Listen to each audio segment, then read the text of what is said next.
Hello guys and welcome back to Resident Evil 3 Retrospective. This is the second part of our retrospective series on this amazing game, and we want to cover what the story of Resident Evil 3 is all about. Story wise, this was one of my favorite franchise settings. So let's see what Capcom brought to the table and what kind of sick things happened to the Raccoon City in its final days. With that said, this is Daniel from Retro Haven, and welcome to the second part of our retrospective for Resident Evil 3. After what happened in Resident Evil 1, 5 people who were the only survivors of the Spencer Mansion tried to create awareness inside the city. But the chief of police, Brian Irons, were so corrupted that he did not listen to them, on purpose obviously. He tried to create chaos within the police forces, and the SARS unit was gone for good. Chris tried to fight the situation in his own way and tried to focus on finding Umbrella's trace. We don't know what Barry and Rebecca did, and the chicken heart Brad Vicker tried to stay inside the police force as a normal person. But Jill Valentine, she had other ideas. She prepared herself to leave the town and try to expose Umbrella in another way. But she was a little bit too late in her planning, because on September 28th, the zombies have overtaken the city, and the Jill Valentine we all love and admire had to escape the city with the worst outfit possible. Irons made sure that no outside help come to the aid of the people, and as a result, the police forces were the only chance that Raccoon City had. But he created chaos in the chains of command, and as a result, the police was slaughtered by zombies. At the same time, Umbrella tried to look good. They sent their own mercenaries army in order to help the people, but they had other things in their mind as well. This army, that was called Umbrella Biohazard Countermeasure Service, or UBCS as short version, were not that lucky. As soon as they landed, they faced hordes of zombies beyond their imagination, and most of them died in horrific ways. So, the few survivors inside the town tried to escape based on their own preferences. At the same time, Jill Valentine was sitting inside her apartment when she heard everything is gone to hell. Finally, a gas leak made an explosion inside her apartment, and it was not safe to stay anymore. So, she hit the streets of Raccoon City. She didn't have any major purpose at the beginning, so she thought the best way possible is to reach Raccoon City's police station. On the way, she met one of the old colleagues she had, Brad Vickers. Brad was attacked by a zombie inside a bar. Jill helped her, and after that, Brad dropped the bomb. He said he's coming after us. And when the Jill asked, "Who's coming after us?" he said, "You will see, he's after the STARS members," and escaped from the other door. Jill had no other choice, so she tried to find a way to reach the Raccoon City's police station, and finally managed to reach the RPD.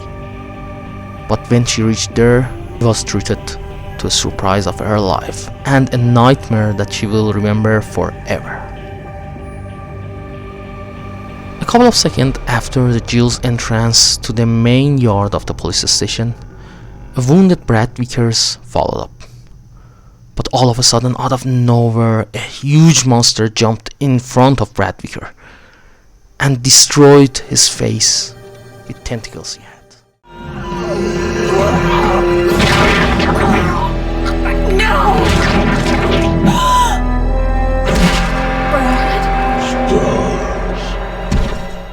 This new tyrant seemed smart. He was talking to Jill and called for the STARS members, and Jill knew that she had to run, so she did what she learned best in all these years. She escaped with all her might and entered the Raccoon City's police department. Inside the department, she found her way to the STARS office, and inside the STARS office, she gathered some weaponry and some items that she could use to reach the other side of the town. Just when she was about to leave, she heard a radio call. The radio call was broken, and a guy named Carlos was talking about his platoon is destroyed. Our platoon is cut off. No survivors found. This is Carlos. Send in support immediately. And he was searching for survivors. Jill did not have time to think about this because a great and huge giant was after her. So she grabbed her stuff and started to leave the police station. But just when she reached downstairs and took the last step inside the staircase, Nemesis burst out of window, this time equipped with a rocket launcher. Jill could not believe what she was seeing, so she had to run away one more time. This creature was totally different from any zombie or even the tyrant that she has seen. While running, this creature was opening the door and running after her. Jill tried to shoot him a couple of times, but it almost had no effect on the creature. So Jill used the knowledge she had from the layout of the police station and escaped from Nemesis one more time. She went to the old side of the town, and when she reached there, she faced a new face of horror. Death was everywhere. Inside the restaurant, she found a half-dead man, and when he woke up, Jill found out that he is one of the Umbrella's mercenaries. The sound was a little bit familiar, and Jill realized that he was the guy who called on the radio. They did not have time to talk, because Nemesis once again showed up. Jill had to take drastic measures this time, so she used some fire and destroyed the gas tanks behind the Nemesis. The explosion was so heavy that almost destroyed the whole restaurant. The Nemesis body was on the floor. Carlos questions Jill's action, but she said they don't have time for any explanation because Nemesis was about to get up on his feet. This behemoth was totally unstoppable. After escaping that place, Jill found out that the guy's name is Carlos Oliveira. He was a part of UBCS, so Jill could not trust anyone from Umbrella. But Carlos claimed that he has no idea about what happened. He is here only to help the civilians. Jill had no other option. The number of the survivors were too little that she had to rely on someone else to try to escape. So she joined them. Is the reason why this whole mess began. Look, we're just mercenaries, hired hands. Do you really think the master would tell his dogs why they have to retrieve the stick he just threw? If you want answers, you should talk to someone else. I am not with Umbrella. We'll have to finish this later. Believe it or not, we're only here to rescue the civilians. If you can trust me, then help us. Think about it. They reached a cable car, and inside the cable car there were two other people from UBCS. One of them was badly wounded, and his name was Mikhail. The other one was Nikolai. Nikolai seemed to be the highest ranking amongst this team and objected to Jill's presence inside the cable car at first. But when he found out that Jill is one of the STARS members, he agreed to ask for her help. They need to gather some parts for the cable car to reach to the other side of the town and reach the place where there was supposed to be a chopper waiting for them. So they split up. All the three of them tried to gather the resources they need. Jill tried to find some gasoline, some batteries, and some wires. But in the way, she figured out a dirty secret about Umbrella units. Nikolai killed one of their own in a very suspicious manner.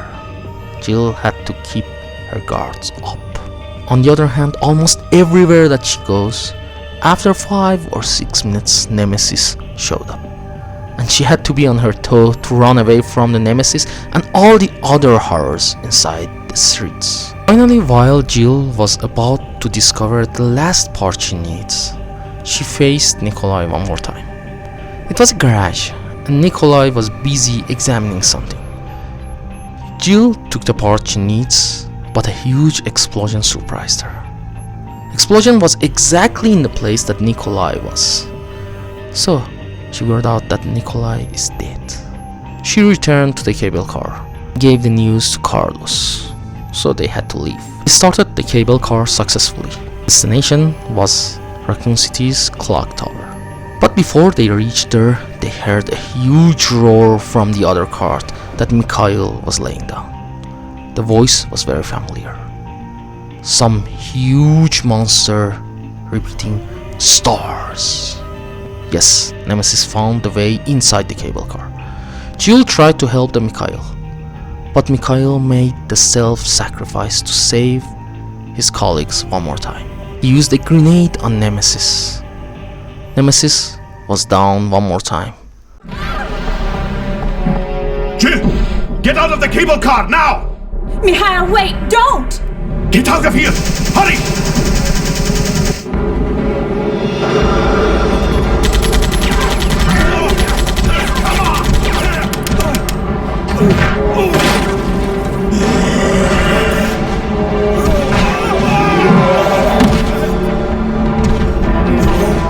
Just a little closer.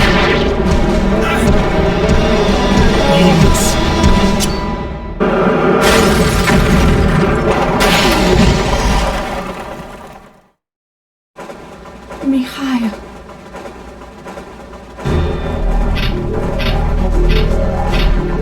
No! The brakes are out!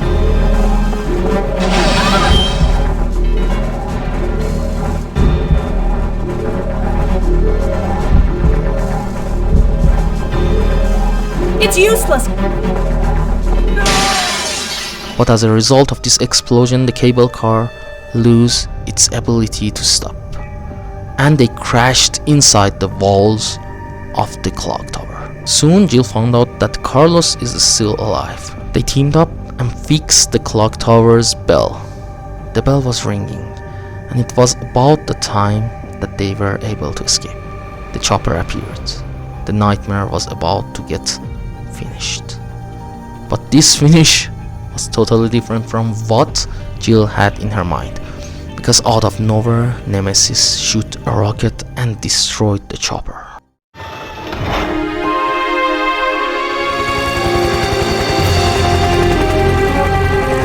We're saved. Down here!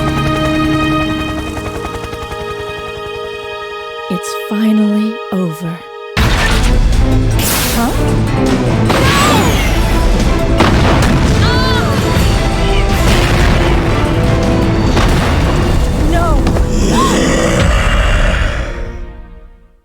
The building behind Jill was collapsing. She had nowhere to run this time, and she had to face Nemesis one last time. She fired everything she had. She dodged every attack that came from Nemesis, but this creature was beyond anything that she has ever seen and faced. Finally, Nemesis was able to take the upper hand. She shot one of his tentacles toward Jill's shoulder and infected Jill as a result. Jill was about to lose the consciousness. She fell down, but everything was not lost. Carlos appeared out of nowhere and shot the rocket launcher at the same time that the Nemesis was about to shoot a rocket toward them.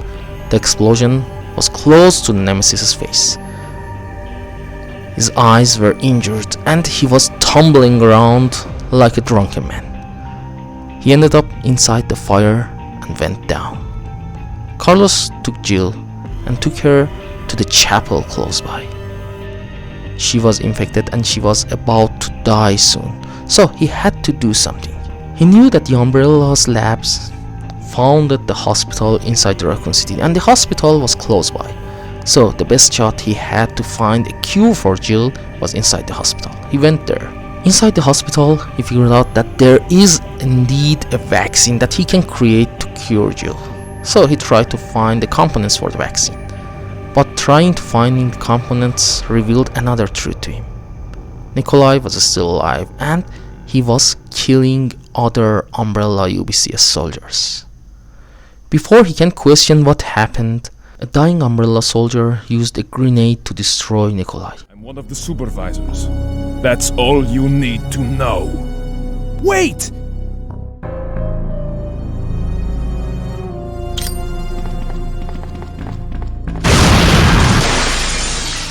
Nikolai was fast and jumped out of the window. Carlos was fast as well and jumped out of the way, so this face-off did not go anywhere. Finally, Carlos was able to create the vaccine and went back to Jill after almost a handful of hours. He injected Jill with the vaccine, but the whole process of recovery took more than 1.5 days. Yes, Jill woke up on September 30th night. We barely made it. How do you feel? I'm okay. What happened to you? I just fought with that monster. I've got some bad news. Nikolai's still alive. But I thought he was dead. That guy doesn't know the meaning of the word dead. What is he after? I don't know. All I know is that he is our enemy. I'm sorry, Jill, but there's something I gotta take care of. I promise I'll meet up with you later. But don't worry. Jill and Carlos had no other option. They had to push forward. They tried to find another way out of the city, and they reached an abandoned factory. Nemesis was still there. The fire destroyed his suit, and the suit was there to control the mutation, so the Nemesis turned into a huge monster with multiple tentacles. So this double threat made them go to the factory. Inside the factory, they found out that the government is about to destroy the whole Raccoon City using atomic bomb. So they did not have much time. And in the end, Jill figured out that the Nikolai is still alive. Nikolai explained everything to Jill and said that she will kill Jill if she gets any chance. But before he was able to do anything, Nemesis attacked Nikolai and destroyed him as well. Jill had to face Nemesis one last time. This time, they were locked inside a room which was about to get destroyed by acid bath. Jill fired everything. Nemesis was as strong as ever. All of a sudden, Nemesis tried to shoot one of the tentacles toward Jill, but she dodged, and as a result, a valve was open. A huge amount of acid dropped on Nemesis, and it was working. The Nemesis was in pain, so Jill knew what she had to do. She tried to open every single valve that she see inside the way, and each one of them hurt Nemesis unlike any other weapon, and in the end, the huge monster lost his head and fell down. Jill escaped the room just before everything was dropped inside the pool of acid, and Nemesis' body was dissolved as well.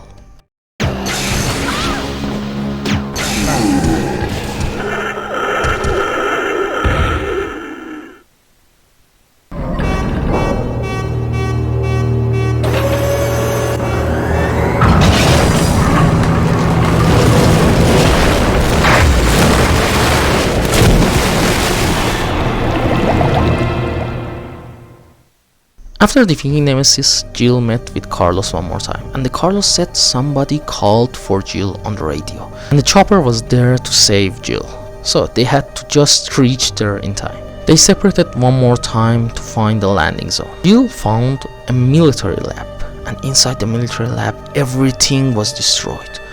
A lot of tyrants were there. Tanks, dead soldiers, and dead tyrant bodies were everywhere. Jill went inside and found an experimental railgun. Nemesis was alive, but not in the form that we expected. He was like a blob. Then he started feeding on a dead tyrant's body and started mutating as a result. Jill's guns had no effect on him, so she started the railgun and shoot the Nemesis one last time. But this creature was beyond resilient. Even the small part of his body was still trying to destroy Jill. So, Jill took a magnum and said the iconic line that we all know and love. You want stars? I'll give you stars. She unloaded 6 rounds on the Nemesis and killed the creature for good.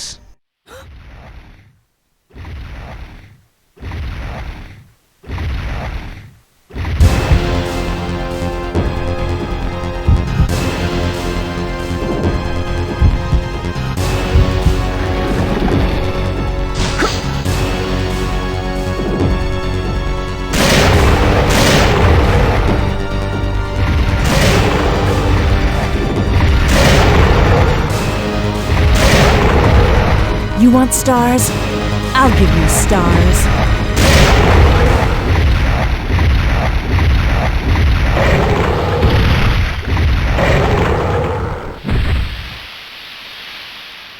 After that, she reached the platform with Carlos, and the chopper landed to help them. The pilot of the chopper was no one but Barry Burton. Finally, he saved Jill in the end, and they escaped Raccoon City. But before escaping, they saw the missile coming toward the city. They witnessed the destruction of the Raccoon City from the safe distance, and this city was history at last. But Jill was escaped with the knowledge that could destroy Umbrella. It's the end.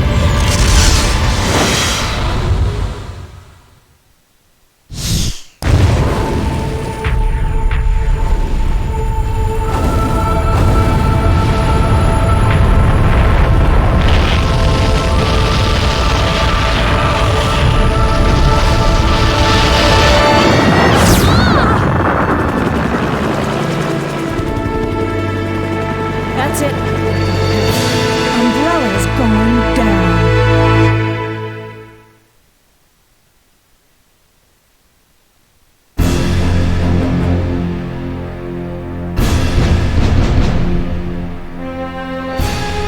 And now we have a rather unfortunate turn of events. It seems that the President and the Federal Council have passed judgment over the civilians of Raccoon City. The President and Federal Council have ruled that the Bacillus Terminate operation is the best course of action for this extreme situation and have since executed. Based on that fact, Raccoon City has been literally wiped off the map. Current reports have the death toll surpassing the 100,000 mark. Our hearts go out to those poor civilians of Raccoon City.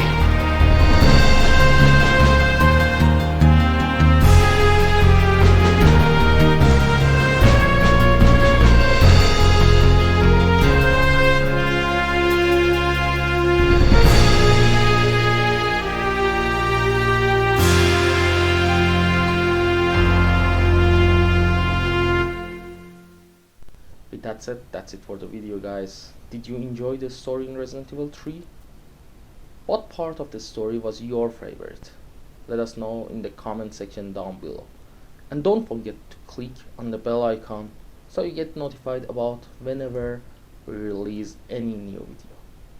Please like this video and share it with your friends because we want to have a lot of more awesome audiences such as yourself. Okay, peace and out. This is Daniel from Retro Haven, and I will catch you guys in the next video.